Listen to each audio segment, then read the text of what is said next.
Hi friends, welcome back to the my channel Kanni Yadav vlogs. ఈ రోజు అయితే ఇక మొత్తానికి మా దోస్తు పొలంలో అయితే మందు పిచికారి చేసుకోవడానికి అయితే వచ్చేసినాము. మొత్తానికి పంట లోపల అధిక వర్షాలు పడడం వల్ల మన సైడ్ అయితే చల్లరోగం అని చెప్పేసి మరియు జింకు లోపం వల్ల పిలకలు మొత్తం ఎర్రెర్రగా వారి దంటు మొత్తం క్షీణించిపోయి దిగుబడి అనేది తగ్గిపోతుంది. కాబట్టి మొత్తానికైతే మందు పిచికారి చేద్దామని చెప్పేసి ఈరోజు అయితే ఒరిపించింది. మొత్తానికి ఈరోజు మందు పిచికారి చేసుకుందామని అయితే వచ్చేసినాము. మేమైతే పిచికారి లోపల అయితే లాంబ్డా సైహోల్ 3M 2.5 అయితే మేము పిచికారి అయితే చేసుకున్నాము. దీనికి కాంబినేషన్ లోపల కోరోసేఫ్ అని చెప్పేసి అది కూడా మిక్స్అప్ చేసుకున్నాము. కోరోసేఫ్ లో వచ్చేసి కార్బండిజం 12%, యాంకోజోబ్ 63%, WP అయితే ఉంటది. మందును కనుక మనం పొలంలో పిచికారి చేసే సందర్భాల్లో అయితే కొబ్బరి నూనె అయితే ఖచ్చితంగా మనం శరీరం అంతటా కూడా అప్లై చేసుకోవాలి. మనం తైవాన్ పంపు తోటి కనుక మనం పిచికారి చేసుకునే సందర్భాల్లో ఏమైతుందంటే మొత్తానికి పొగ మంచు తీరుగా వచ్చి మన శరీరం అంతటా కూడా వాడేటువంటి అవకాశాలు అయితే ఉంటాయి.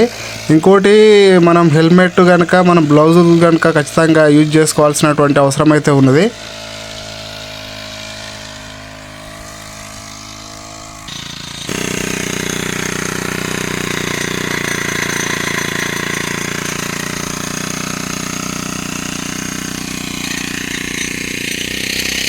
పొలం వచ్చేసి దాదాపుగా 3 ఎకరాల పొలం అయితే ఉంది. మొత్తానికి 1.5 మందు అయితే మనం వాడుకున్నాము.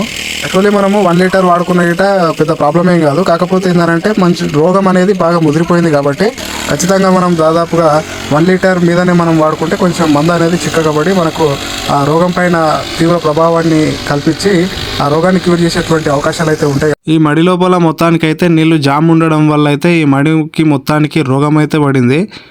మ్యాక్సిమం మనము పంట లోపల నీళ్ళు అనేది అధిక శాతంలో ఉంచుకోకుండా నిమిత మాత్రం నీళ్ళు అయితే మనం ఉంచుకోవాల్సినటువంటి అవసరం అయితే ఉంది. మొత్తానికి చూస్తున్నారు కదా, ఈ పొలం అయితే మొత్తానికి జింకు లోపము, పొటాషియం లోపం అనేది మన కళ్ళకు కనిపిస్తూ ఉంది. మొత్తానికి ఈకలు మొత్తము ఎరుపు రంగు లోపలికి మన పసుపు రంగు లోపలికి వచ్చేసి ఆ మొక్క యొక్క నాణ్యత అనేది తగ్గిపోయి పూర్తి కృషించుకుపోవడం అనేది జరుగుతుంది. ఈ విధంగా కంటిన్యూగా ఉంటే కనుక ఈ పంట దిగుబడి అనేది నష్టపోయేటువంటి అవకాశాలు అయితే ఉంటాయి.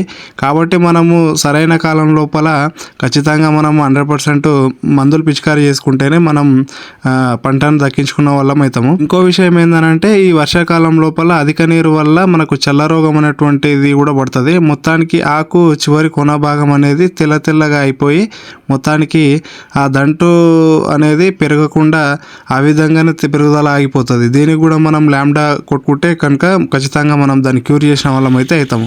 ఈ మడిని చూస్తున్నారు కదా, మొత్తానికి ఈ మడి అయితే మొత్తానికైతే రోగం బారిన పడేసి మొత్తానికైతే దాని డెవలప్మెంట్ అనేది ఆగిపోయింది. ఇటువంటి పరిస్థితుల లోపలనే మనం ఖచ్చితంగా పంటను ఎప్పటికప్పుడు మనం గమనించి దానికి మందు పిచికారి అనేది చేసుకోవాల్సినటువంటి అవసరం అయితే ఉన్నది. చాలా మంది రైతులు వచ్చేసి మొత్తానికి రోగం మీరిన తర్వాత మనం మందు పిచికారి చేసుకుంటూ ఉంటారు. ఈ విధంగా చేసుకుంటే ఏంటంటే మనం 50-70% మాత్రమే దంటును కాపాడగలుగుతాము. మిగిలిన 30% దిగుబడి అనేది తగ్గిపోతుంది. కాబట్టి మనం సరైన సమయాల లోపల దంటుని యొక్క మనం పరీక్షించి ఖచ్చితంగా మనం ఏ టైంలో ఏ మందు వాడాలనో ఖచ్చితంగా దానికి వాడాల్సినటువంటి అవసరం అయితే ఉంది. మరిన్ని వ్యవసాయానికి సంబంధించినటువంటి వీడియోల కోసం అయితే మన ఛానల్ని సబ్స్క్రైబ్ చేసి లైక్ చేసి కామెంట్ చేయరు.